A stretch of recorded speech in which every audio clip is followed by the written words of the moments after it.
I sit in the chair by the window and watch the last rays of sunlight fall on the driveway.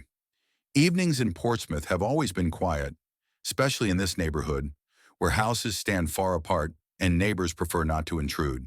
3 years ago, I thought it was the perfect place for a quiet old age. How wrong I was. Charles walks past without looking in my direction. His heavy footsteps on the wooden floor always give away his mood. Today he's especially grim, his face tense, his jaw clenched. Naomi is in the kitchen, rattling the dishes louder than usual. It's a familiar pattern. They think I don't know what's going on. But I'm not a blind old man. In 70 years of life, I've learned to read people like an open book. I remember moving here after Ellen's funeral. It seemed like the right decision at the time to sell our three-bedroom house and garden. Too many memories, too much emptiness. Charles offered to let me live with them. He talked about family values, how important it was to be there for them in times of need. Naomi smiled and nodded. She told me how great it would be to have Grandpa around the kids. However, they never had children, and Naomi's smiles became rare a month after I moved in. The money from the sale of the house I gave them to repair and improve their living conditions. $120,000 went to a new roof, an updated kitchen, and a garage addition. Plus my pension each month helped cover utilities and groceries. I thought I was doing the right thing, helping my family, providing myself a comfortable old age next to my only son. But it turned out that I just bought myself a place in the house of people who see me only as a source of income. Gradually, the atmosphere in the house changed. At first, it was the little things. Naomi stopped cooking my favorite dishes. She said they were too fatty and unhealthy for the whole family. Charles started making remarks about my habits, sitting in the bathroom too long, watching TV too loud, inviting old friends over too often. Then came the talk about the house getting cramped, that they needed more space to develop their relationship. What kind of development, I still don't understand. They've been married for 8 years and I don't notice any development. I hear their muffled voices from the kitchen. They talk about me. I can feel it in my skin. These whispered meetings have become a regular occurrence over the past few months. Sometimes I distinguish separate phrases. Becoming a burden. It's time to be on your own.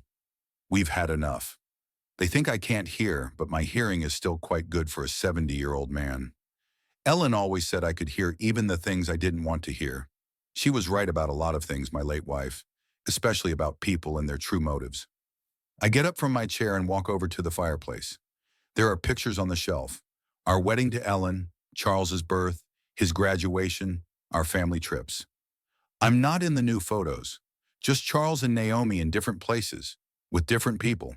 It's like I don't exist for them anymore. Like I'm a ghost who hasn't yet realized it's time to disappear.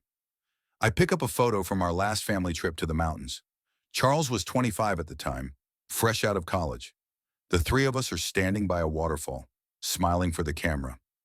Ellen is hugging her son, and I'm standing a little apart, but smiling too. It seemed to me then that we had many trips like this ahead of us, many happy moments. I didn't think this was the last one. Ellen died suddenly, a heart attack right in the kitchen as she was making dinner. I found her lying on the floor next to a broken plate. The doctors said she didn't suffer, that it happened quickly. I don't know if that's any consolation. All I know is that the house has been different since then. Not just empty, but alien. Every room reminded me of her. Every object held her presence. I couldn't sleep in our bed, couldn't eat at our table. So when Charles offered to move in, I accepted without hesitation. The first weeks here weren't bad. Naomi cooked home-cooked meals. Charles was interested in my health. We watched TV together in the evenings. I thought I'd found a new home, a new family. That Ellen's death didn't mean the end of my life, just the beginning of a new phase. I naively thought that grief had brought us together, that we would support each other, but gradually the mask began to fall away.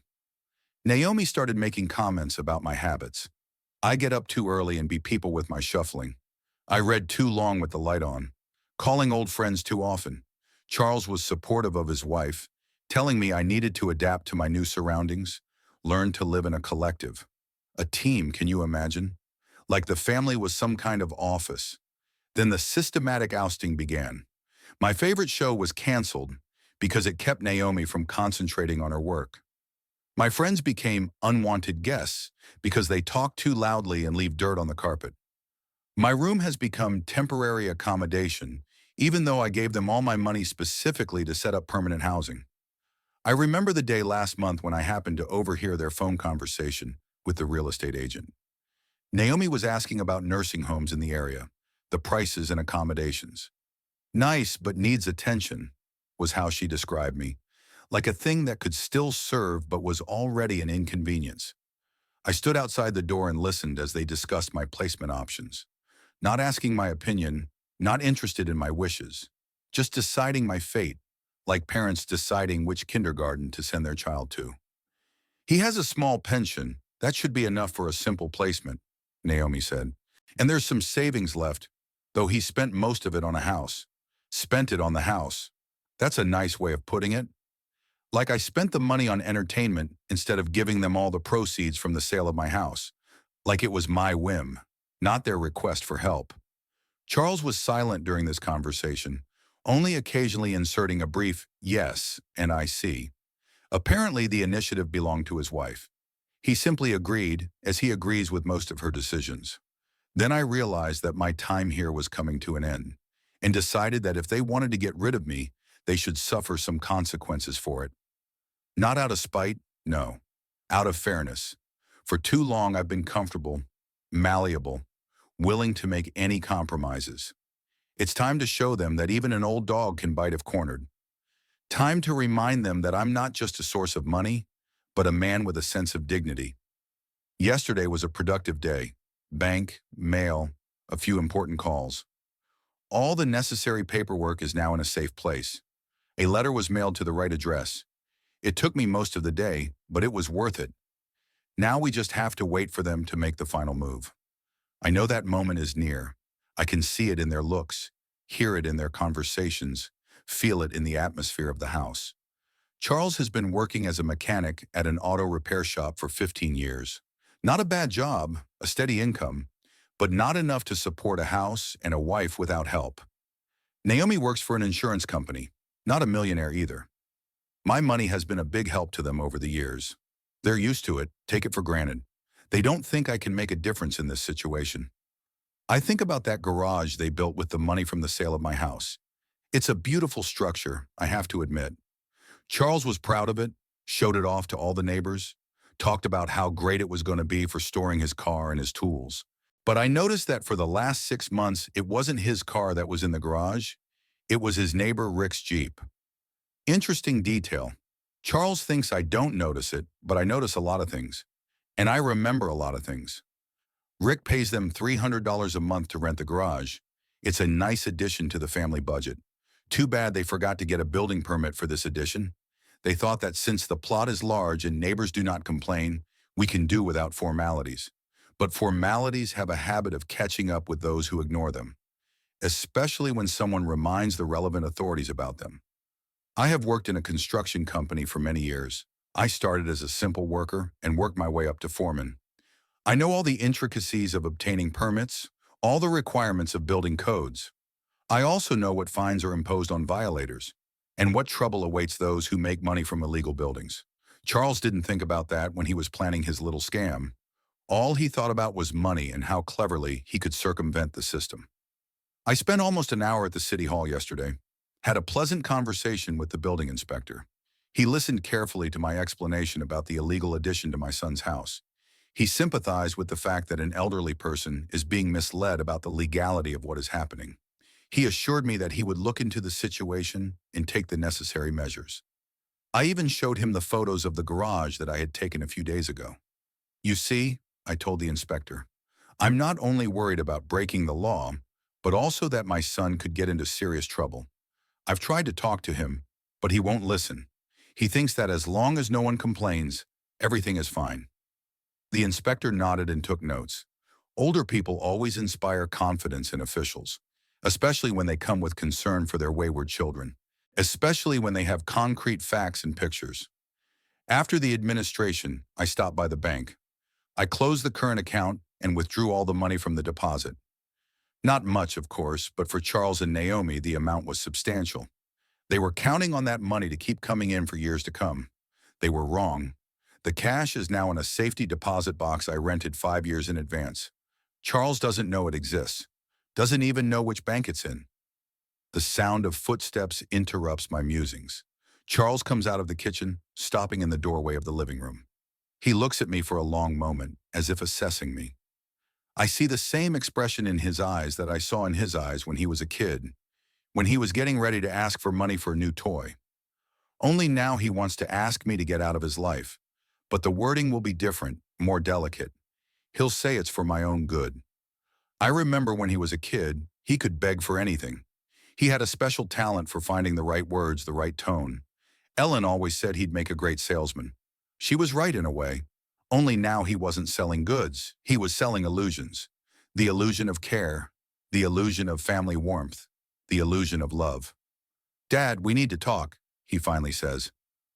I nod and adjust the cushion in my chair. Naomi appears beside him, wiping her hands with a kitchen towel. Slowly, as if reluctant. They stand in front of me as a united front, ready for battle. I wonder how long they've been rehearsing this scene. I wonder which one of them will be the keynote speaker. My money's on Naomi.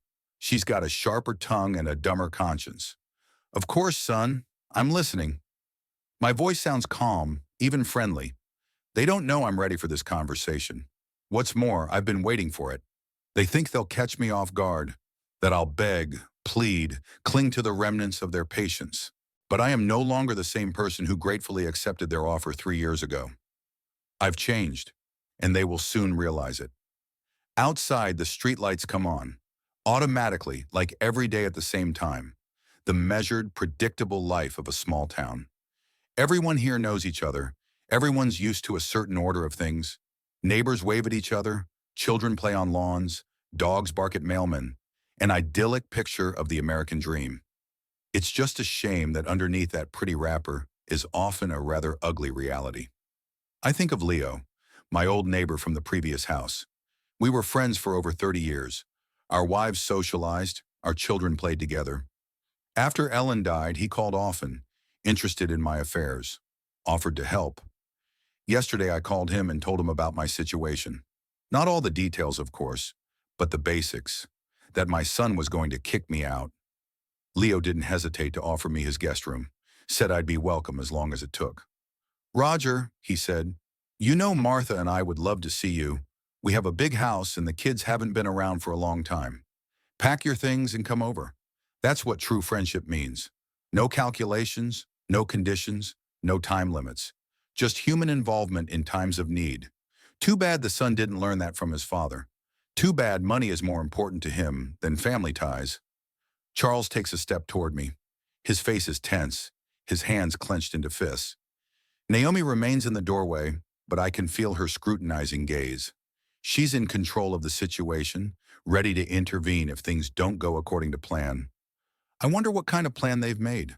How are they going to explain their sudden decision to get rid of my father? I lean back in my chair and wait.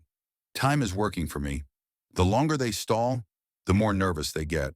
And I'm in no hurry. I have a plan, I have a backup. I even have some anticipation of what will happen in a few days.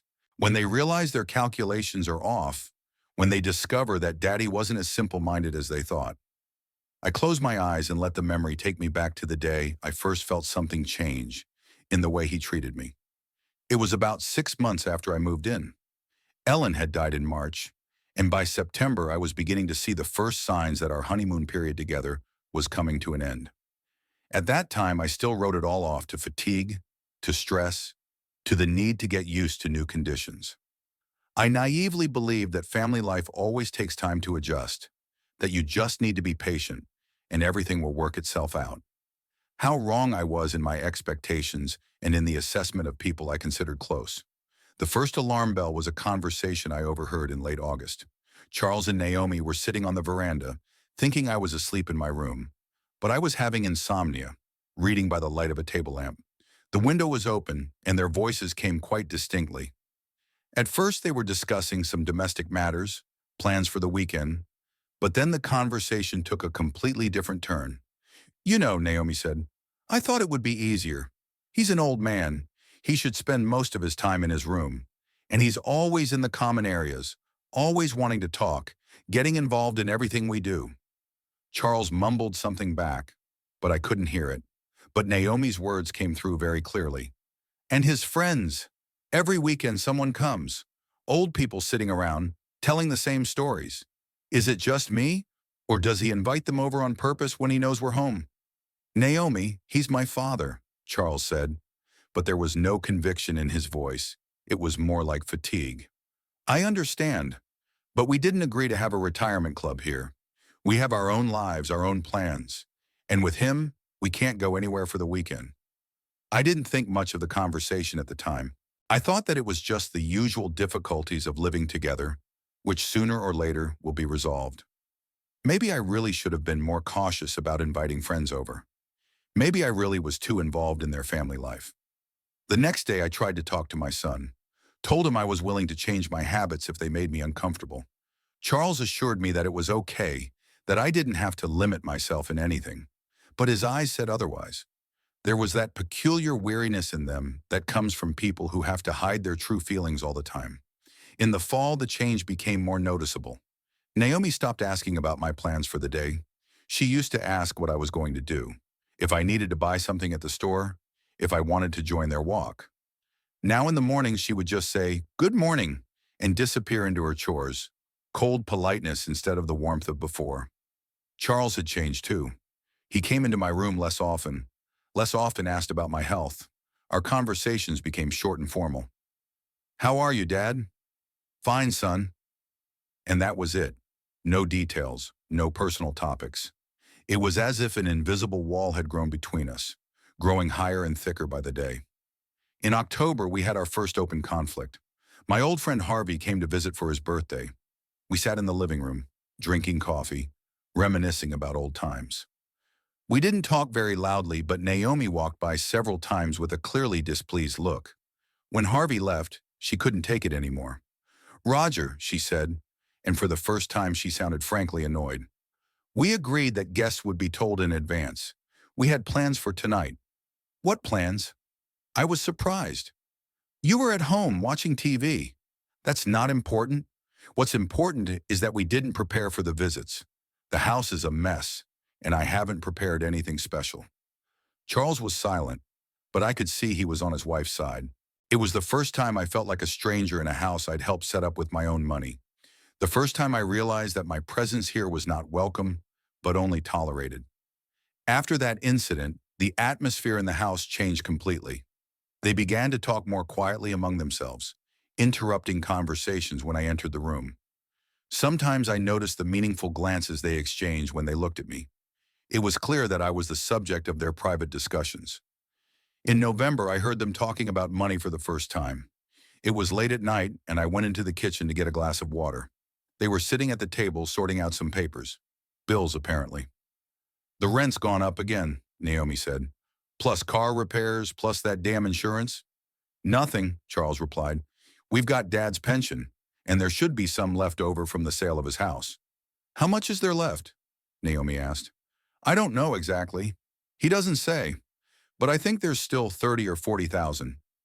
I walked cautiously back to the room, still without water. My heart was beating like crazy. They were counting my money, planning my budget, discussing my finances like a parent discussing a child's pocket money. And the worst part was, they didn't even try to get my opinion on it. I actually had more money than Charles realized. I never told him about all my savings, about the deposit I'd opened while Ellen was still alive. It was a safety cushion for her and me in case of serious illness or other unforeseen expenses. After her death, that money was left untouched. I thought it would be useful to me in my old age, but now I realize that my son viewed it as part of the family budget. Winter brought new revelations. In December, Naomi started dropping hints that the big house required more heating costs, that it might be worth considering a more economical living arrangement. I didn't understand what she was saying at first, but then it came to me. They want me to move to a smaller and cheaper place to live, preferably one that I can pay for myself. "You see, Roger," she explained over dinner one night, "we're a young family and we may have children, and there are only 3 bedrooms in this house. Maybe you should think about getting your own place, a small apartment or a townhouse." Charles nodded, supporting his wife, but I could see the uncertainty in his eyes.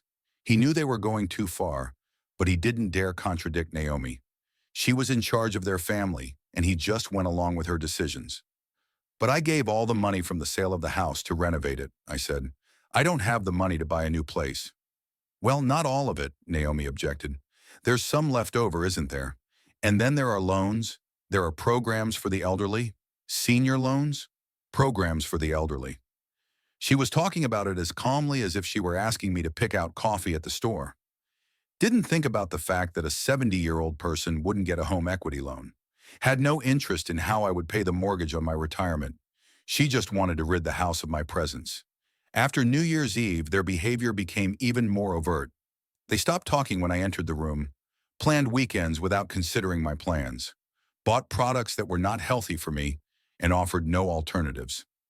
Gradually, I realized that I was simply being forced out of their lives. In February, there was an incident that finally opened my eyes to their true attitude.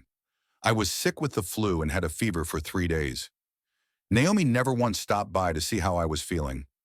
Charles would drop by for a minute, ask how are you, and then leave. When I asked him to buy medicine at the pharmacy, he said he was busy and offered to order delivery at my expense. Delivery at my expense. The son didn't want to spend half an hour to buy his father cold medicine. He preferred to leave it to a paid service. Then I finally realized that I mean no more to them than a tenant, from whom you can get money, but who does not have to provide any services.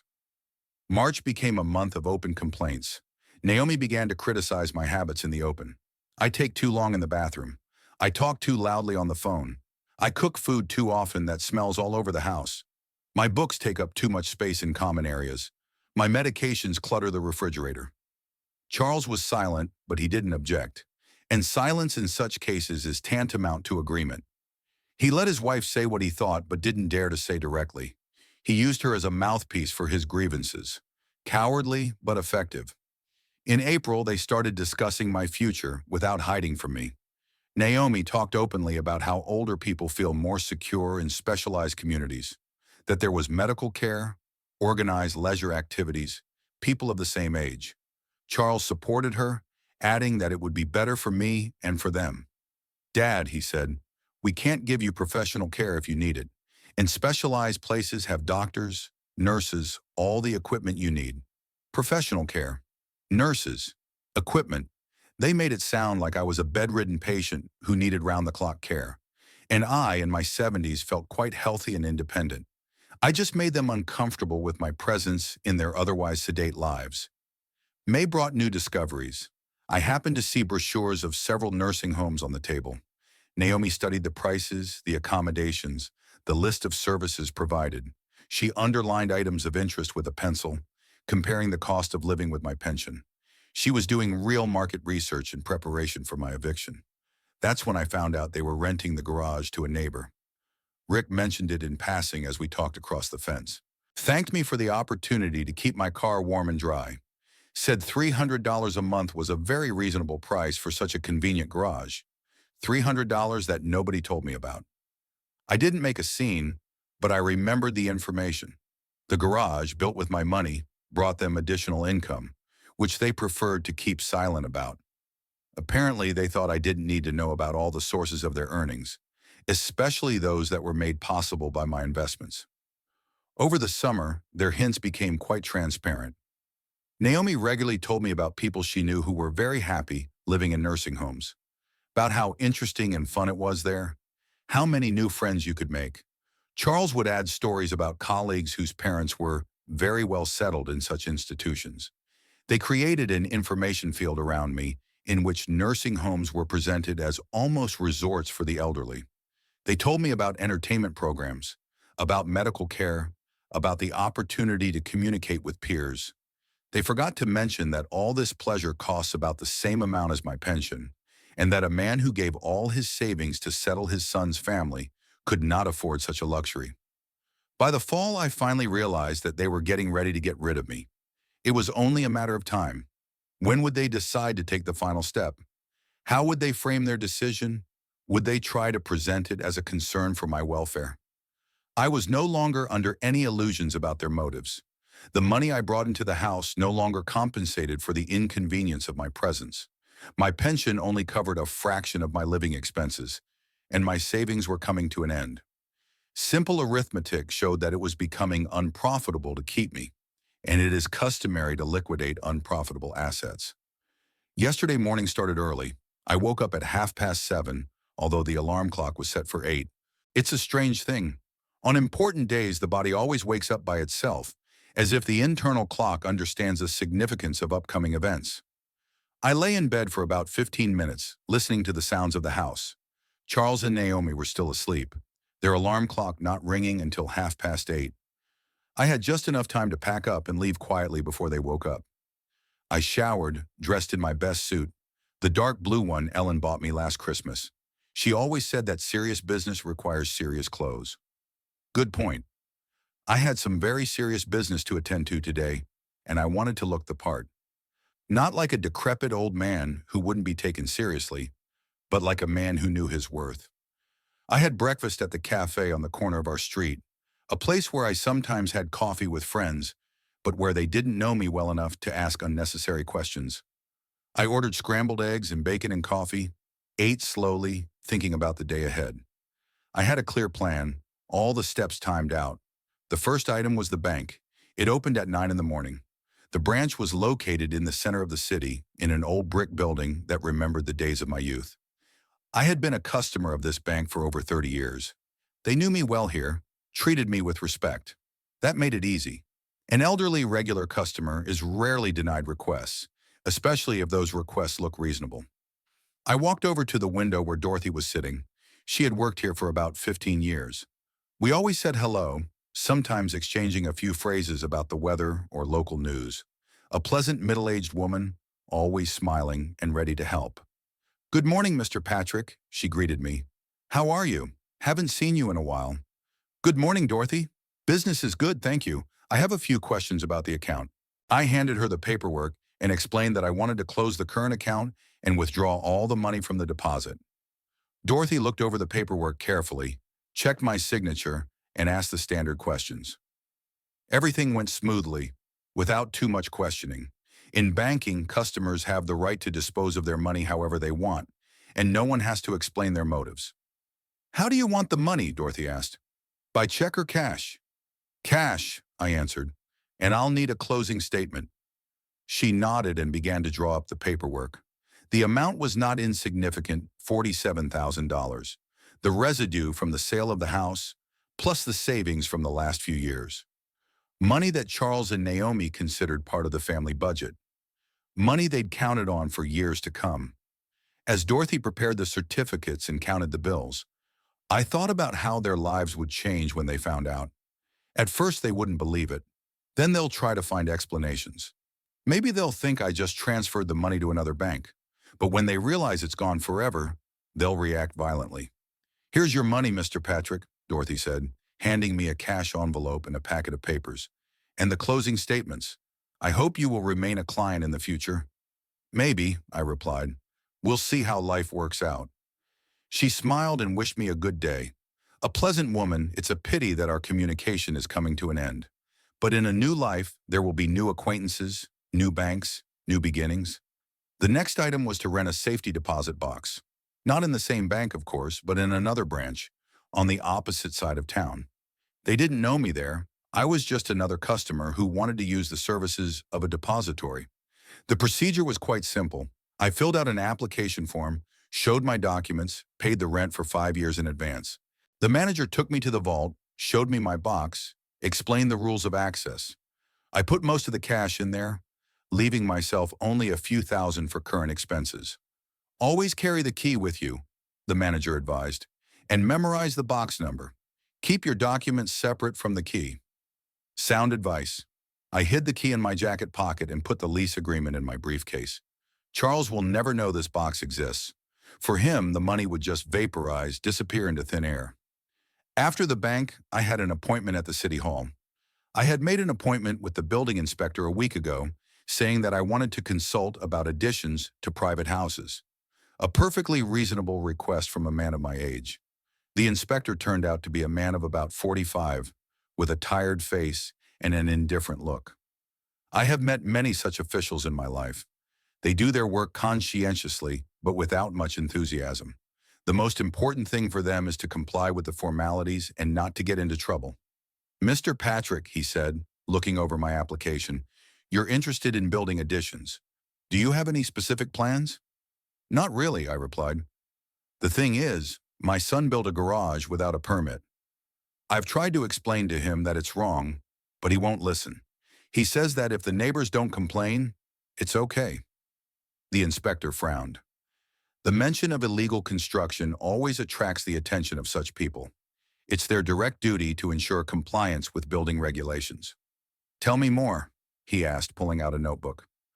I told him the whole story, how Charles had built the garage with the money from the sale of my house, how he didn't get a permit, thinking it was an unnecessary formality, how now he rents it out to a neighbor for cash. The inspector listened attentively and took notes. Do you have pictures of this building? He asked. Of course, I answered and took out some pictures I had taken last week from my briefcase. The photos were very clear. The garage is clearly visible. You can assess its size, materials, location on the plot. The inspector studied them carefully, compared them with the site plan he found in his database. Yes, this is a clear violation of the building code, he said. Such additions require a permit, plus your son is using them for commercial purposes, which is a whole other category. What can you do? I asked, acting concerned. We will conduct an inspection, draw up a report of violations. We'll issue a demolition order. And a fine, of course, for unauthorized construction and for illegal commercial activity. What's the amount of the fine? Depends on a lot of factors, but usually several $1,000s, plus demolition costs if the owner doesn't do it themselves. That's great news. Charles will not only lose the extra income from renting the garage, but he'll also incur serious expenses. Fair punishment for greed and disregard for the law. When can you do the inspection? I asked. This week, the inspector replied. We'll send a notice in the mail, and then we'll come for the inspection. It usually takes 3 or 4 days. That's fine. Just in time for them to kick me out of the house. They'll be in for a pleasant surprise at the worst possible moment. After leaving the administration office, I went to the post office. The letter was already written. All that was left was to send it. I spent several hours drafting this document, carefully choosing every word. The tone had to be formal but not aggressive. The statement of facts had to be precise and detailed. No emotion, no accusations, just dry information. In the letter, I described the illegal construction, attached photos, and gave the exact address. I mentioned the commercial use of the garage and that the owner did not have the proper permits. I signed as a concerned citizen with no family ties to the violator. A registered letter with return receipt, I said to the postal clerk. Of course, he replied as he processed the package. It will be delivered within 2 or 3 working days. Good. By Thursday or Friday, the letter will reach its destination, just in time for the events at Charles's house to begin to unfold in earnest. After the mail, I had one more important thing to do. I went to see Leo, my old neighbor. We agreed to meet and discuss the details of my move. Leo lived in the same neighborhood where my house with Ellen had once stood. Familiar streets, familiar faces, familiar atmosphere. Leo met me on the porch, as he had many times over the years of our friendship. We walked into the living room where his wife Martha had set the table with tea and homemade cookies. Old friends, old traditions, good old relations without calculation or self-interest. Roger, said Leo, Martha and I have talked it over. The room upstairs is vacant and has everything we need. You can stay with us as long as it takes. I'm willing to pay the rent, I said. I don't want to be a freeloader. No money, Martha objected. We've been friends for 30 years. What are you talking about? This is real friendship. No conditions, no calculations, no time limits. People willing to help just because we've known each other for years. I wish my son had learned that from his parents. We spent about an hour at Leo's discussing practical details.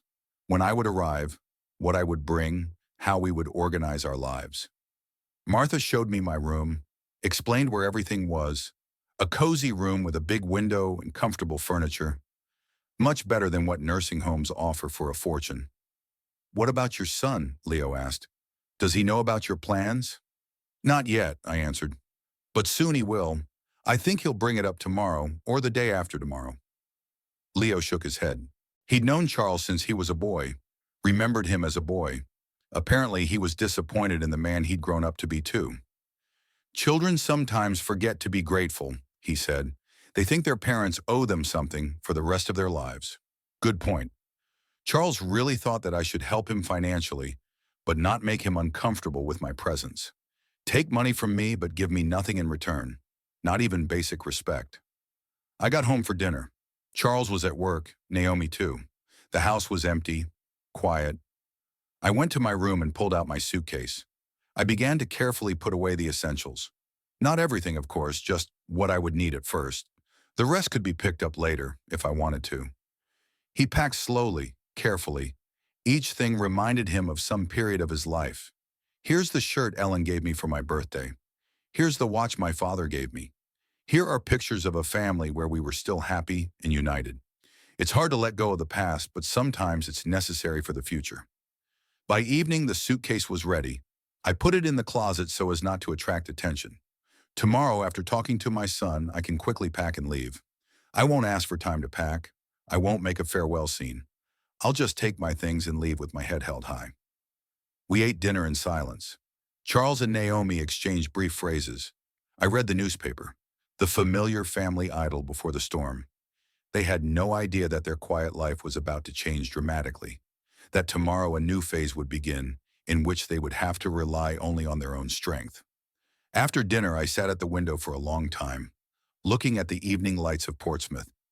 I thought that the coming conversation would end one chapter of my life and open another, a new, uncertain, but honest one, where I would not depend on the favor of others and endure neglect for the sake of a roof over my head. The papers were in my briefcase. The money was in the safety deposit box. The letter had been sent to its destination. All preparations were complete. All that remained was to wait for morning and the conversation that all three of us had avoided for so long. The conversation that will change our lives forever. Charles takes another step toward me, and I can see him gather his wits. His face is tense, his hands clenched into fists. Over the years we've been together, I've learned all his facial habits, all the gestures that give away his inner state. Now he looks like a man preparing for an unpleasant but necessary conversation, like a doctor before delivering a bad diagnosis. Naomi remains in the doorway, but I can feel her gaze on me. She is in control of the situation, ready to intervene if her husband begins to stray from the plan. Her posture is determined and somewhat impatient. Apparently, she is tired of this prolonged foreplay and wants to get down to business as soon as possible. "Dad," Charles begins, his voice sounding unnaturally loud in the quiet of the living room, "we really need to have a serious talk about our situation." I nod, showing that I'm ready to listen. My face remains calm, even interested. Let them think they caught me off guard. Let them think I have no idea what will happen next. It will give them a false sense of control over the situation. You see, the son continues, these past 3 years have been difficult for all of us. We all went through a difficult time after Mom died, and the decision to have you move in with us seemed like the right thing to do. He speaks carefully, choosing his words. He starts from afar, trying to create the right atmosphere for what follows. The classic technique is to first acknowledge general difficulties, then gradually move to the heart of the problem. They must have rehearsed this conversation many times. But as time goes on, Charles says, the situation changes. Naomi and I are a young family with plans for the future. Plans that require a certain amount of freedom and space. Plans for the future. That's an interesting way of putting it. What kind of plans do people who've been married for 8 years have? Naomi's 31, Charles is 33. If they were planning on having kids, they would have done it a long time ago. If they were planning a career move, they wouldn't have waited. Most likely, their plans are for a more comfortable life without too many commitments. We've been thinking about this for a long time, my son continues, and I notice how he avoids direct eye contact. He looks at the floor, or to the side, or at his hands. And we came to the conclusion that it would be better for you to live on your own. On your own. Not apart, not elsewhere, but on your own. As if I were a teenager who needed to be weaned from parental care. As if my moving into their home was an act of dependency, not a mutually beneficial arrangement. You're healthy and active enough, Charles adds, finally looking up. You don't need constant help, and I'm sure you miss the independence of being able to live on your own schedule. What a touching concern for my independence. 3 years ago, they convinced me that families should be together, that seniors need the support of loved ones. And now it turns out that independence is exactly what I need. It's amazing how quickly one's perspective can change when material gain is exhausted. Naomi steps forward, apparently deciding that her husband has been pussyfooting around for too long. Roger, she says, and there's none of the uncertainty in her voice. We've found some housing options that might suit you. There are very decent apartments for singles, and there are specialized communities for seniors. Specialized communities. She still can't explicitly say nursing homes. She keeps using euphemisms to try to make her offer more appealing. But the bottom line doesn't change. They want to get rid of me by shifting care to someone else at my expense.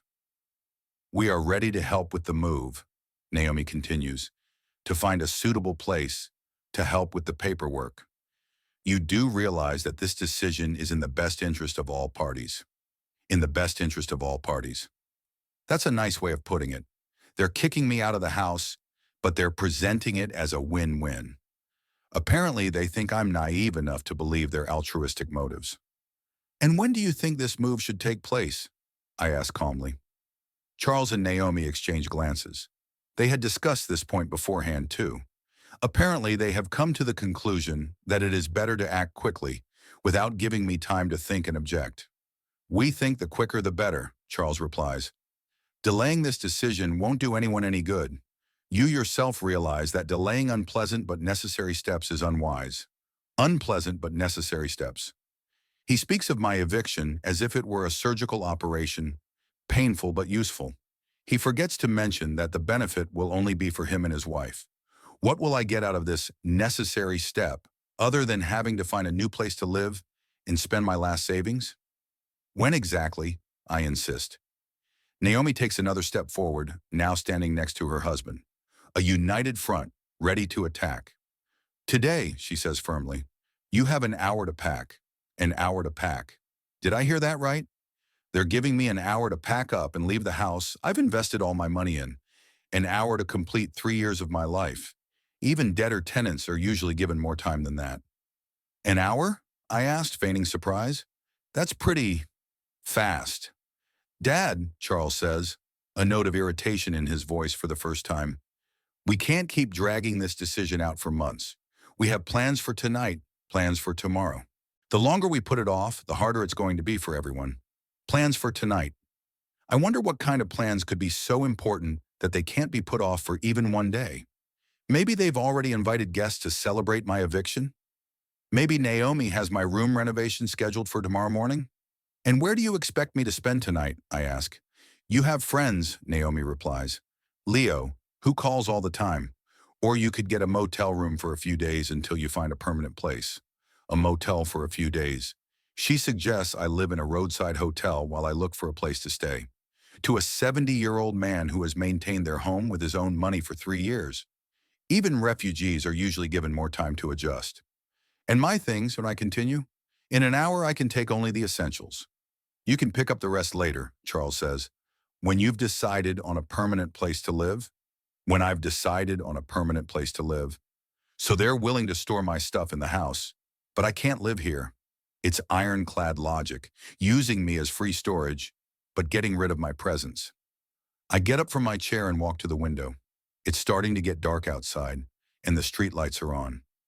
Just an ordinary quiet evening in a quiet neighborhood. Neighbors returning from work, children playing on their lawns. No one suspects the drama unfolding in the Patrick house. May I ask the real reason for the rush? I ask without turning around. A few seconds of silence. Apparently they didn't expect a direct question. They were prepared for tears, requests, attempts to bargain, but not for a calm demand for an explanation. Dad, Charles says, I explained. We're a young family. We need space to develop our relationship. What kind of relationship? I turn to him. You've been married 8 years. You have no children, no career changes.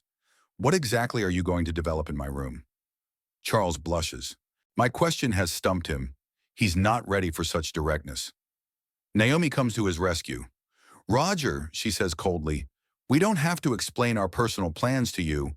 This is our home, and we have the right to decide who lives in it. Our home. Finally, an honest confession. Not the family home, not the house where we live together, but exactly our house. I mean mine, even though it was built and furnished with my money. That's an interesting interpretation of property. I see, I say. What about the money I put into this house? $120,000 is a lot of money. Naomi and Charles exchange glances again. They've been discussing this issue too, preparing for it. Dad, Charles says, that money was spent on general needs, for repairs, for better living conditions. You yourself lived here and used all the facilities, common needs, amenities. He makes it sound like I was a tenant paying rent. He forgets it wasn't rent, it was my contribution to the family budget. Money I gave them irrevocably, counting on a long-term relationship. And my pension, I continue, for 3 years I gave you most of my income, for which we are very grateful to you, Naomi replies. But it was your voluntary help to the family. No one forced you. Voluntary family support. Now my money has turned into charity. I guess I should be happy that I'm allowed to help them financially. I shouldn't expect anything in return.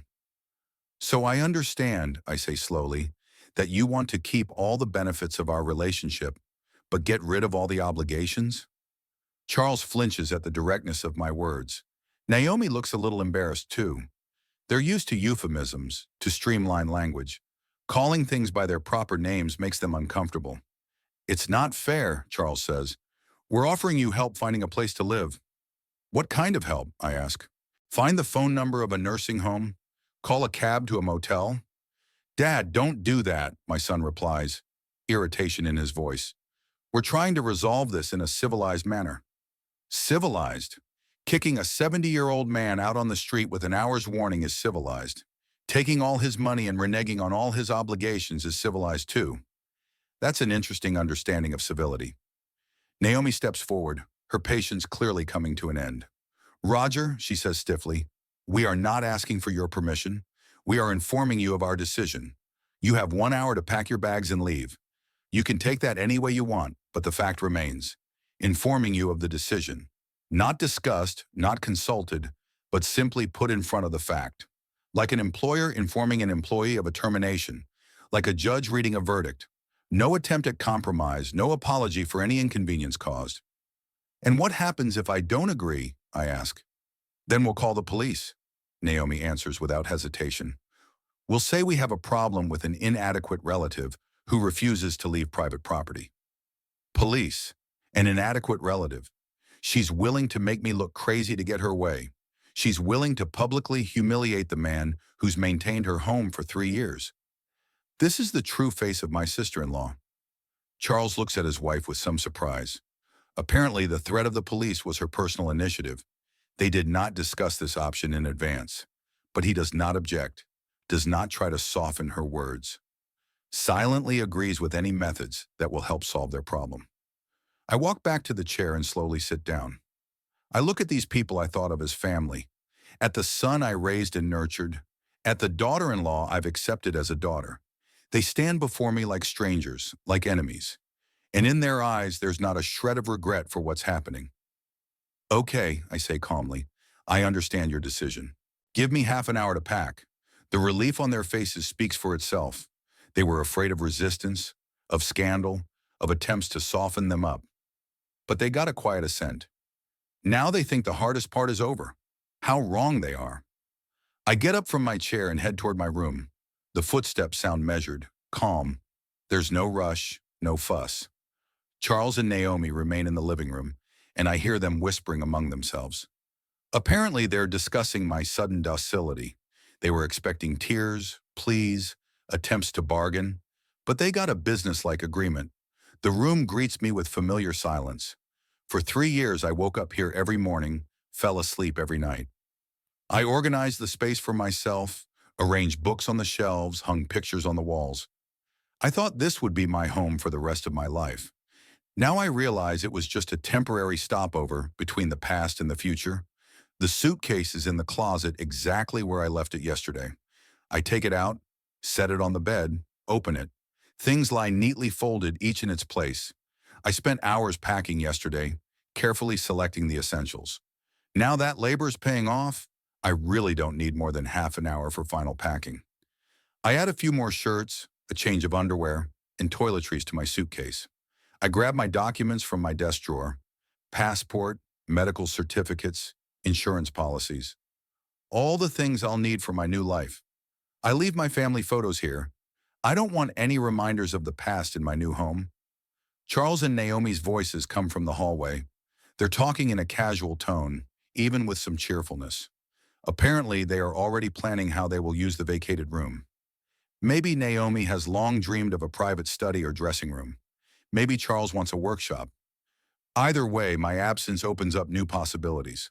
I close my suitcase and set it by the door. I take one last look around the room. The bed I've slept on for 3 years. The desk where I read books and wrote letters to friends. The chair by the window where I spent my evenings thinking about life. All these things will remain here, part of their new life, and I'll start a new chapter elsewhere.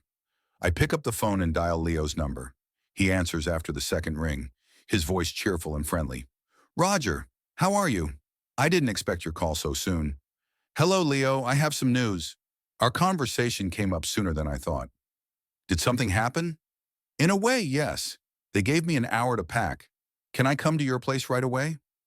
Pause on the other end of the line. Leo clearly didn't expect things to move so quickly, but there's no hesitation in his voice as he replies, "Sure, come over. Martha's just preparing dinner. She'll be glad to see you. The room's ready, so you can make yourself at home." "Thank you, Leo. I really appreciate your help." "You don't say, Roger.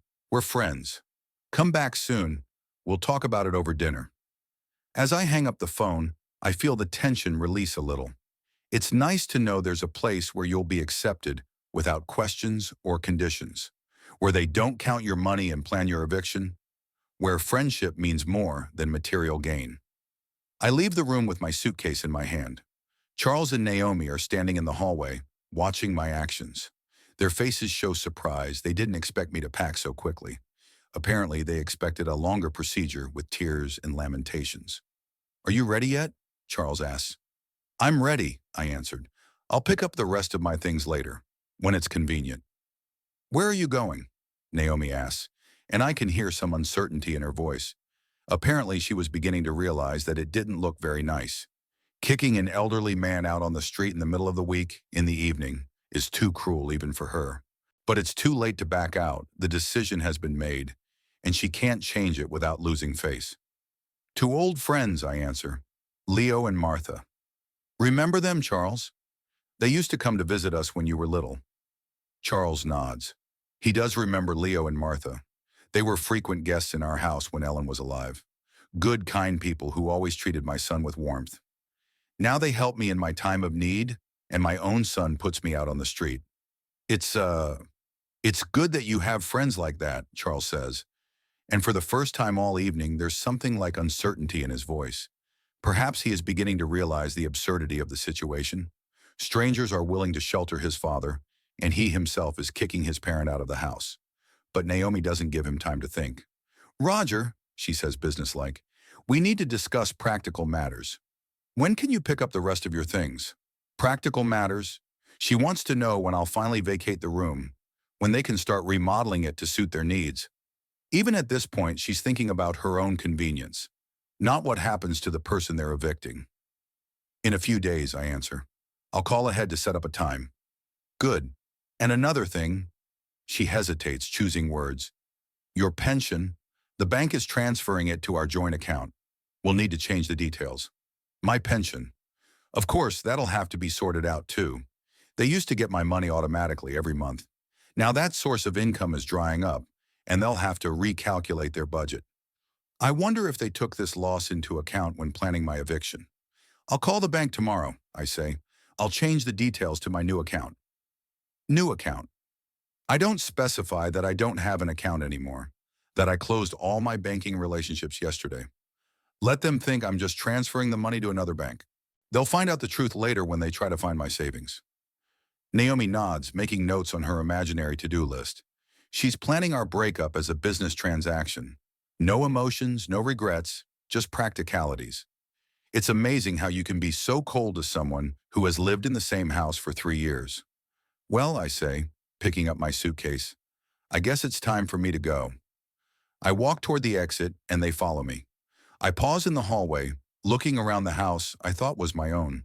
A beautiful living room with a fireplace, a comfortable kitchen, wide windows overlooking the garden. All of this was made possible by my money, my contribution to the family household. Now I leave with one suitcase and they stay with all the comforts. Dad, Charles said, and there was an attempt at justification in his voice, you realize this decision wasn't easy for us. Not easy. Interesting statement from a man who gives his father an hour to evict. Apparently they were really struggling with the choice between their own comfort and basic decency, and comfort won out. I understand, I reply. Have a good day. I open the door and step out onto the porch. The evening air is cool and it's already dark outside. Neighborhood houses glow with warm windows, and from some of them come the sounds of televisions and families talking over dinner. An ordinary, peaceful scene that contrasts with the drama that has just played out in the Patrick home. Charles and Naomi are standing in the doorway, watching me walk down the walkway to my car. They haven't offered to help with my suitcase, haven't come out to escort me, just standing there watching me walk out of their lives. Perhaps they feel some relief that the unpleasant procedure is finally over. I put the suitcase in the trunk, get behind the wheel. I start the engine and slowly pull out of the driveway. In the rearview mirror, I see the door of the house close. They're already inside, already discussing plans for the vacated room. My story in their lives is officially complete. I drive down the familiar streets of Portsmouth, thinking about what has happened in the last hour. 3 years of life together ended with an hour-long ultimatum. The son I raised and loved kicked me out as an unwanted lodger. The daughter-in-law I'd accepted as a daughter threatened to call the police. The family I sacrificed my life savings for got rid of me as soon as my money ran out. But the strange thing is, I don't feel bitterness or resentment. It's more like relief. The masks are finally dropped. The true motives are revealed. No more pretending we're family. No longer do I have to endure their coldness and neglect. I am free of illusions and can build a new life on an honest foundation. Leo and Martha's house is 15 minutes away from Charles's house. Same neighborhood, same quiet streets with large lots and old trees. But the atmosphere here is completely different. Here I don't feel like an unwanted guest, and I know I'm welcome with genuine joy. I pull up to a familiar house and see that there is light in the windows. Martha looks out the kitchen window and waves at me. Leo comes out onto the porch, ready to help with things. The usual human concern I've missed so much these past few months. Roger, Leo calls, coming down the steps. So good of you to come. Martha is worried, setting the table for 3. He takes my suitcase without waiting for me to ask, leads me into a house that smells like home-cooked food and where I'm greeted with smiles, not forced politeness. Martha comes out of the kitchen, hugs me, says it's good to see me. Roger, dear, she says, dinner's almost ready. Come in and make yourself comfortable. Leo will show you to your room, and then come sit at the table with us. The room on the second floor is spacious and cozy. A big bed, a desk, a chair by the window. Everything you need for a comfortable life. Leo puts my suitcase on a special stand, shows me where the closet is, where the bathroom is. Make yourself at home, he says. Stay as long as you need. Martha and I are glad of the company. At dinner, I tell them what happened. I don't go into detail. I don't complain. I just tell them the facts. Leo and Martha listen attentively, sometimes shaking their heads but not openly judging Charles.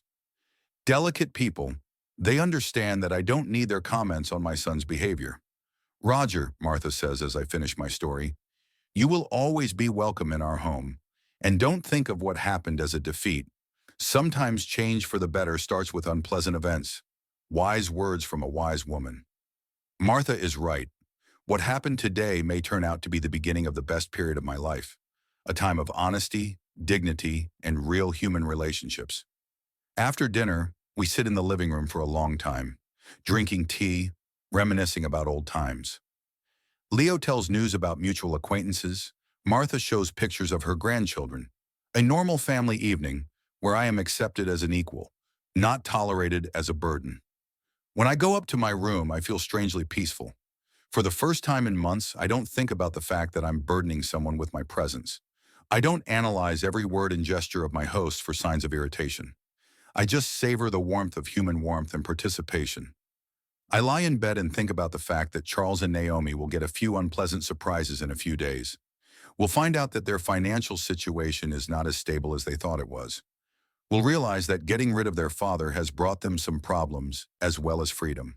And I'll start a new life. Honest, independent, free of pretense and compromise. A life where respect can't be bought with money and is earned only through merit. The first morning at Leo's house, I wake up early, out of habit. It's light outside the window. The birds are starting their morning songs. The room is flooded with the soft light of the rising sun, and I feel surprisingly calm. There is none of the tension that has haunted me these past months at Charles's house. No need to listen to the sounds in the hallway, to analyze the mood of my hosts by their footsteps and conversations. I go downstairs and find Martha in the kitchen. She has already made coffee and is putting a pan on the stove. She sees me and smiles that natural smile one uses to greet an old friend. "Good morning, Roger. How did you sleep? I trust the bed was comfortable." "It was fine, thank you. I haven't felt this comfortable in a long time." Martha nods, understanding without words. In 30 years of friendship, she has learned to read between the lines, to understand what is not always said directly. We eat breakfast together, discussing plans for the day. Leo is going to the garage where he is restoring old furniture. Martha is planning a trip to the garden center to buy new plants. The usual measured life of retirees, in which I am invited to participate unconditionally. "Roger," Martha says, pouring coffee into cups. "If you want, you can come with me.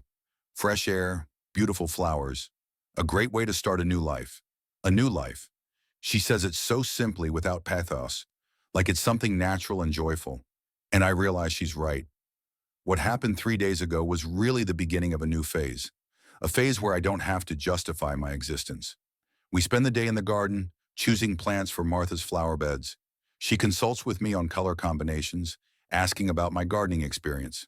We had a large garden in the house with Ellen, and I remember many of the intricacies of plant care. It's nice to feel that my knowledge is interesting and useful to someone. The second day goes even more quietly. I help Leo in the workshop, where he is restoring an antique chest of drawers. The work requires patience and accuracy, exactly what I need now. My hands are busy, and my thoughts are slowly coming to order. We work in silence, occasionally exchanging brief phrases about restoration techniques.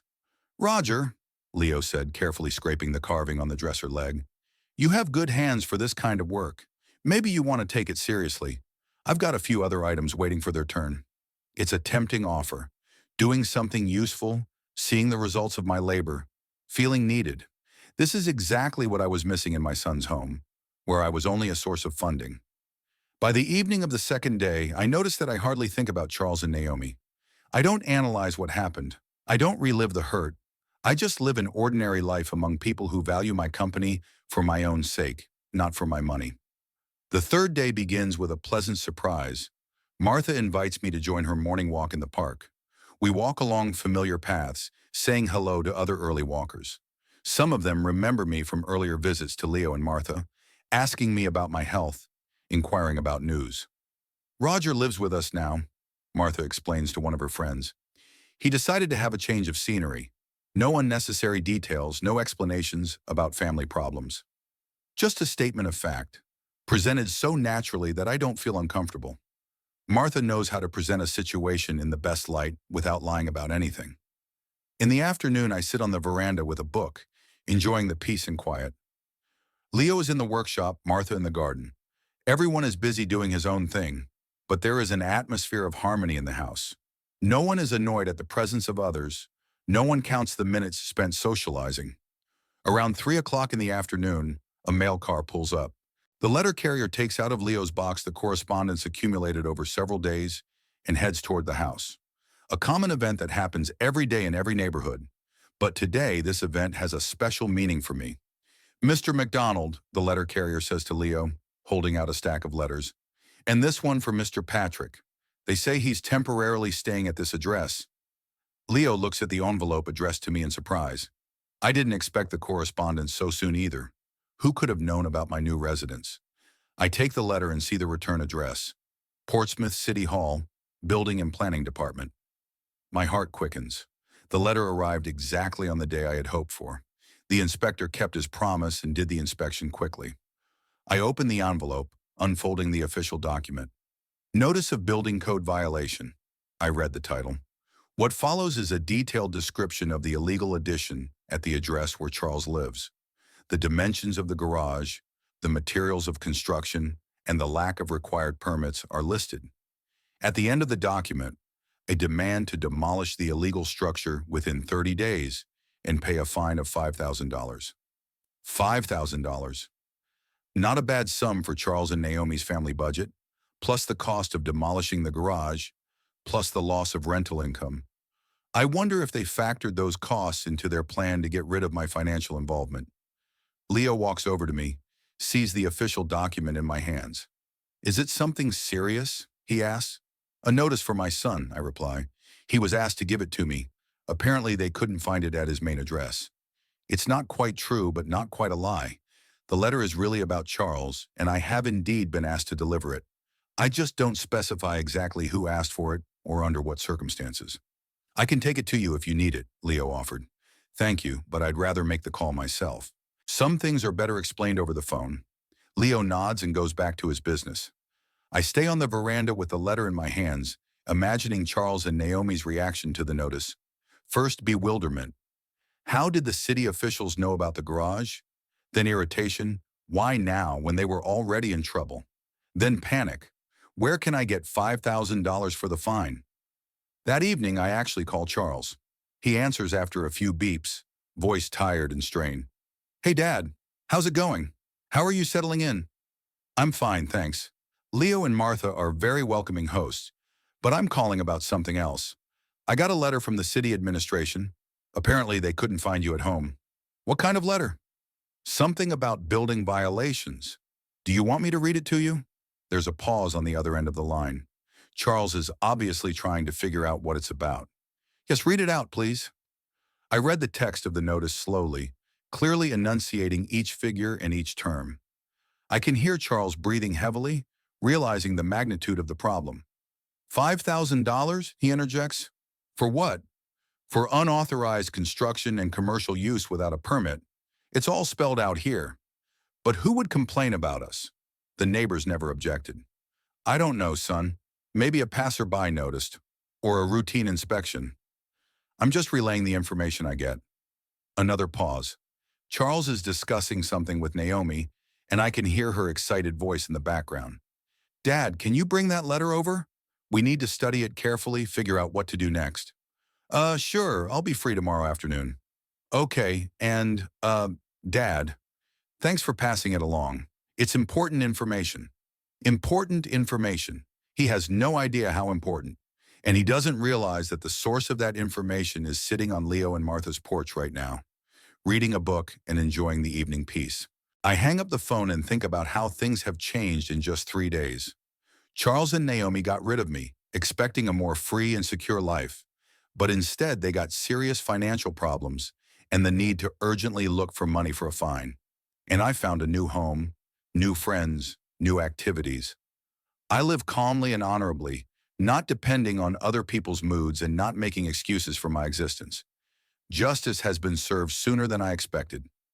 Martha calls me to dinner.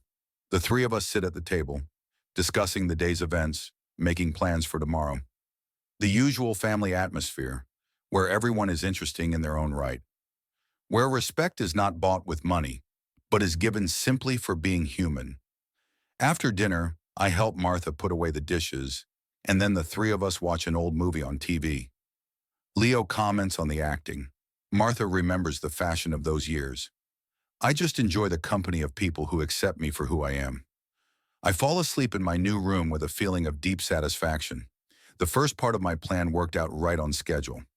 Charles and Naomi got their first lesson in what happens when you neglect basic gratitude and decency, and there's more to come. The next day begins quietly. I have breakfast with Leo and Marta and discuss the day's plans. Leo's going to continue working on the dresser. Martha wants to start canning vegetables from the vegetable garden. I am invited to participate in any of these activities, but I prefer to stay in the garden with a book. After 3 days of measured life, I have a desire to just sit in silence and think about the future. I sit down in a comfortable chair under an old apple tree and open a novel I borrowed from Leo's home library. Classic literature that I haven't reread in years. It's nice to get back to good books after months of being forced to watch the television shows Charles and Naomi liked. Around 11 in the morning, I hear the sound of a car pulling up to the house. I don't pay much attention. Leo and Martha have a lot of acquaintances and frequent visitors. But a minute later, I hear loud voices, clearly agitated. I lift my head from the book and see Charles's familiar car. My son steps out of the car, slamming the door so hard that the sound echoes throughout the neighborhood. His face is red with anger, his movements sharp and angular. Naomi stays in the car, but I can see her tense figure behind the glass. Apparently, she has chosen not to participate in the upcoming conversation, but has come for her husband's moral support. Charles takes quick steps toward the house. Leo comes out of the workshop, looking surprised at the unexpected visitor. They have known each other for many years, but such an aggressive state of Charles Leo has never seen. "Where is my father?" Charles asks loudly without even saying hello. "Roger's in the garden," Leo answers cautiously. "Did something happen?" "Oh yes, something happened," Charles replies bitterly. "A lot of things have happened." He walks past Leo without waiting for an invitation to enter. He heads toward the garden, where I'm sitting. Leo follows him, clearly disturbed by this behavior. Martha peers out of the kitchen window, also sensing the tension of the situation. I close my book and stare calmly at my son approaching. For 3 days I had mentally prepared for this moment, imagining the various ways he would react. Anger was one of the most likely scenarios. People accustomed to certain comforts react painfully to their sudden loss. "Hello, Charles," I say in an even tone. "I didn't expect to see you so early." "You didn't?" Charles stops a few feet from my chair. "What did you expect after what you did?" "After what I did?" I repeat with genuine bewilderment. "What are you talking about?" "Don't pretend," my son explodes. "You know exactly what I'm talking about. About the fine on the garage, about the fact that you suddenly didn't have any money in the bank. So they've already discovered that my savings are missing. That was fast. Apparently Naomi, immediately after receiving the fine notice, decided to see if they could count on my financial help, and got an unpleasant surprise. Leo stops next to me, listening intently to the conversation. He has a look of surprise and some embarrassment on his face. He doesn't understand what his guest is being accused of, but he senses that the situation is serious. "Charles," I say calmly, "please sit down. Let's talk like civilized people." "Civilized people?" he repeats with contempt. This is coming from a man who wrote a denunciation of his own son behind his back. Denunciation, an interesting choice of word. In his mouth, my appeal to the city administration sounds like a betrayal, not a fulfillment of civic duty. Apparently, he believes that family ties give him the right to break the law with impunity. "I don't understand what kind of denunciation you're talking about," I replied. "I just handed you a letter that came to my name." "Stop lying!" Charles takes a step forward, his fist clenched. "We at the administration have figured it out. Someone filed a complaint about illegal construction, attached photos, a description, and that someone knew all the details, including that we were renting out the garage." I rise from my chair, meet my son's gaze. In his eyes, I can read not only anger, but also confusion. He can't believe his father would do such a thing. All my life, I have been malleable, compliant, ready to compromise. The sudden change in my behavior confuses him. "Charles," I say quietly, "did it ever occur to you that anyone could be watching for lawbreakers? Neighbors, passers-by, city services?" "The neighbors have been silent for 3 years, and he objected. "And then suddenly, right after you moved out, an official notice arrives. Coincidence?" "I don't think so." Leo looks from his son to me, trying to understand the conflict. Martha is also out of the house, standing on the veranda and watching what's going on. They are embarrassed to be witnesses to a family quarrel, but they cannot leave because the matter is happening in their garden. "And what do you want me to do?" I ask. "I want you to withdraw the complaint," Charles replies. "Go to the administration, say that you were wrong, that there is no violation, and if I didn't file any complaint, then find out who did and make him withdraw it. You've lived in that neighborhood for 30 years. You know all the neighbors. Make him withdraw it. He seriously thinks I can force people to change their petitions to the government, or that I should take responsibility for the consequences of his own violations of the law.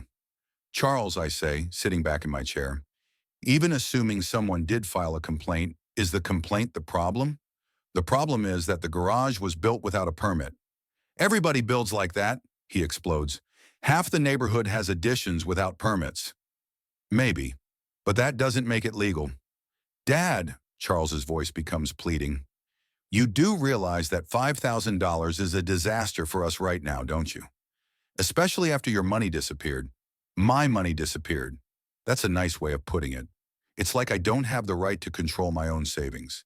Like my money belongs to them by default. My money didn't disappear, I replied. I just used it as I saw fit. In your own way? Charles looks at me with disbelief. Where did you put it? It's my personal finances, I say calmly. I don't feel the need to account for them to anyone. I am your son, Charles shouts. I have a right to know.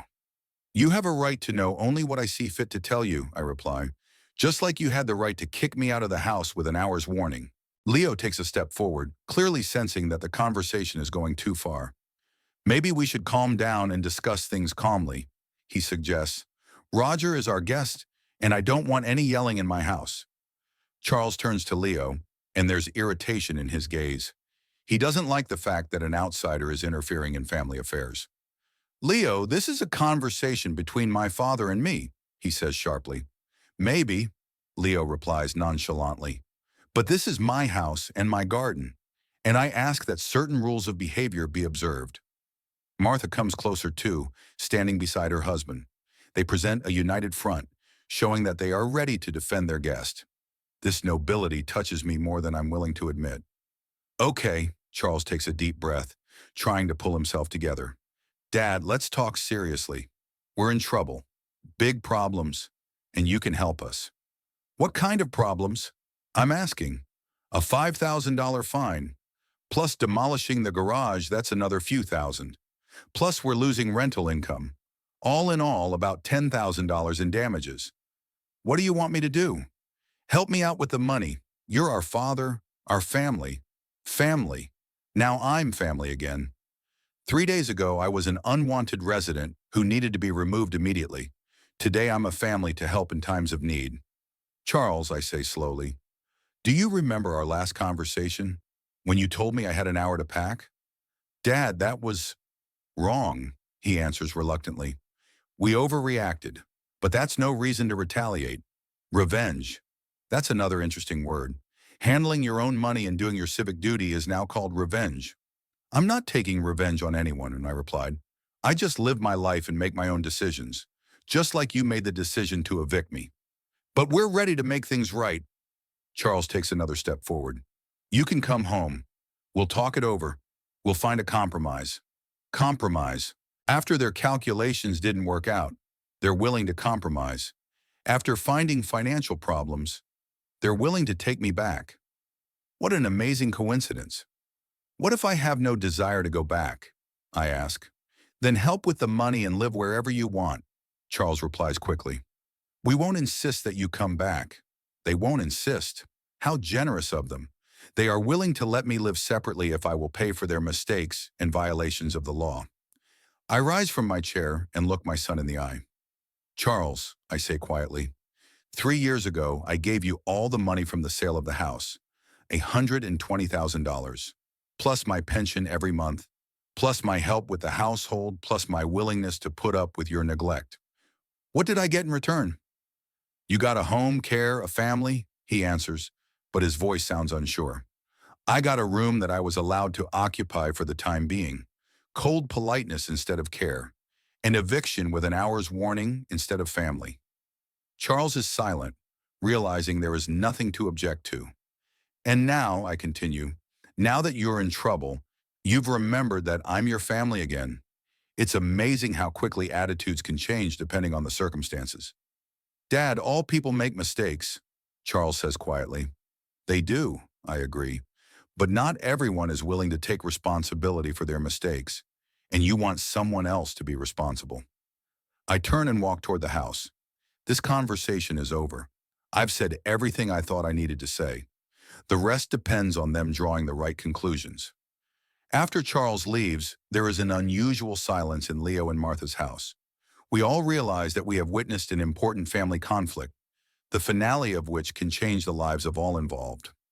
Leo and Martha tactfully do not ask questions, but I feel their involvement and support. In the evening, we sit on the veranda, drinking tea and watching the sunset. Martha is the first to break the silence. Roger, if you need to talk about what happened, we're ready to listen. And if you don't want to talk about it, we understand that too. Thank you, Martha. I think we've covered the basics. Charles and Naomi expected to be able to use my money without having to tolerate my presence. When it turned out that wasn't the case, they decided to take me back. Leo nods, shaking his head understandingly. Money sometimes reveals people's true colors, he says. Unfortunately, even the closest of relationships can be soured by financial matters. The next few days pass in a relaxed rhythm. I help Leo in the workshop, learning the finer points of restoring old furniture.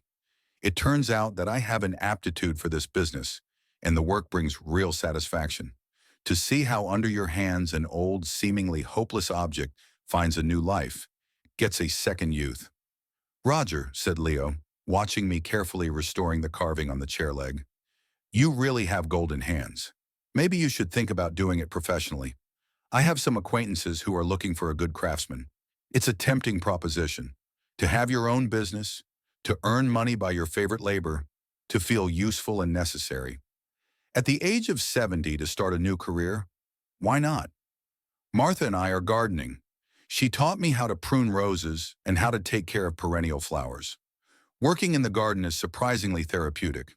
The earth, the plants, the change of seasons, all of this helps me find inner balance after the turmoil I've experienced. A week after Charles's visit, Leo calls and Martha receives an invitation to the wedding of their friend's granddaughter. They are hesitant, not wanting to leave me alone, but I insist they go. I need time alone to finalize my plans for the future. Left alone in the house, I feel completely free for the first time in years. I can read as much as I want, listen to whatever music I want, cook what I like. Nobody makes comments, expresses discontent, does not plan my eviction. It is simple human happiness to live on my own schedule. During their absence, I get a call from a realtor I know. He says he has heard about my changed circumstances and wants to offer an interesting option. A small townhouse in a good neighborhood, whose owner is moving to another state and is willing to sell quickly and cheaply. Mr. Patrick, says the realtor, this is exactly what is suitable for a man of your age. 2 floors, a small garden, quiet neighbors, and the price is very reasonable, $45,000. $45,000. I've got that money in a safety deposit box. You can buy your own place, furnish it to your liking, live independently and with dignity. We'll arrange a viewing next week. In the meantime, I get news about Charles and Naomi from mutual acquaintances. Elizabeth's neighbor calls to offer condolences on our family breakdown, as she delicately puts it.